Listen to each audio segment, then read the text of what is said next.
Naglabas ng statement agad. Itong 1st District Davao Congressman Pulong.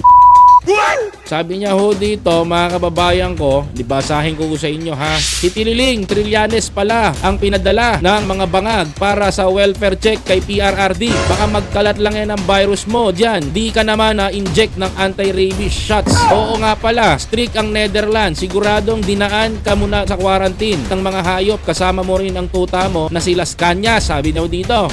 Mga kababayan ko, huwag ka mag-alala, magkakaganyan ka rin na selda.